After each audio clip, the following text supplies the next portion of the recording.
Bonjour à tous, on se retrouve aujourd'hui dans cette nouvelle vidéo de présentation de matériel avec des boîtes de jeux qui me viennent des éditions Passe-Temps et qui s'intitulent Loga Monstre.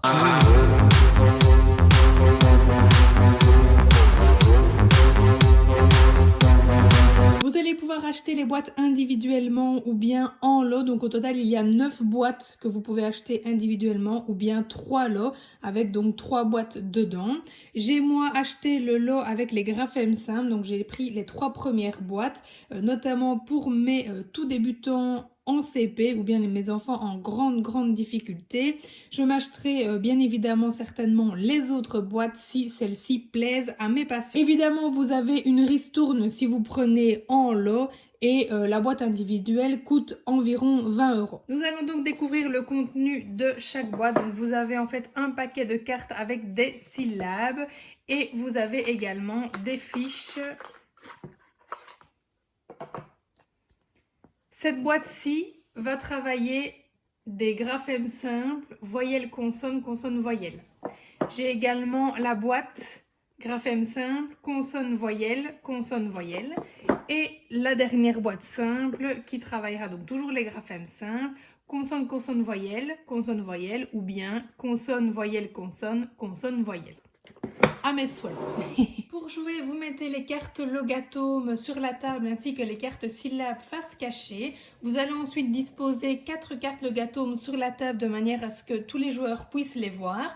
Et puis vous allez distribuer 3 cartes syllabes à chacun des joueurs. J'ai donc placé 4 cartes Logatome sur la table et distribué 3 cartes à chaque joueur. Donc voici mes cartes et celles de mon adversaire.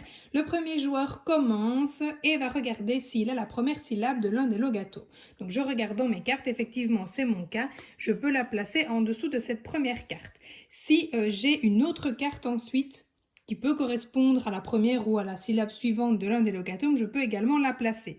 Donc c'est également encore mon cas, j'ai aussi celle-ci. Je la place et c'est ensuite au tour de l'autre joueur puisque je n'ai plus de cartes possibles à placer sur la table.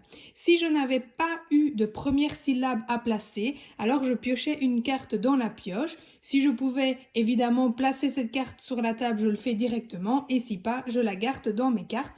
Et c'est au tour de mon adversaire de regarder ce qu'il possède dans son jeu. Lorsque l'un des joueurs complète une carte Logatome, alors on retire les cartes pour les placer simplement sur le côté et il remporte cette fameuse carte qu'il retournera tout à l'heure. Ensuite, on remplace par une nouvelle carte Logatome et ainsi de suite jusqu'à ce qu'il n'y en ait plus dans la partie, vous l'aurez compris, et donc la partie sera terminée. C'est donc le moment de déchiffrer la langue des Logamonstres et de découvrir qui est le grand vainqueur de la partie. Donc pour ce faire, chacun à leur tour, les joueurs vont lire l'une des cartes Logatome qu'ils ont remportées. Donc par exemple, Orpa, voilà, j'ai bien lu. Je peux retourner ma carte et je peux regarder ce que signifie ce mot. Donc Orpa veut dire phrase dans le langage des Logamonstres et donc je remporte 2 points.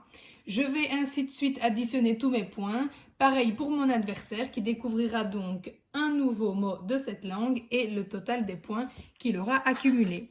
Celui qui aura donc le plus de points aura remporté la partie. Au niveau des variantes, vous allez pouvoir évidemment travailler avec moins de Logatomes à la fois et placer uniquement 3 cartes sur la table par exemple. Ou alors pour des parties plus courtes, déterminer à l'avance combien de cartes Logatomes vous allez devoir compléter pour terminer la partie. Ces boîtes de jeu vous permettront donc de travailler avec des lecteurs débutants ou bien des lecteurs évidemment en grande difficulté.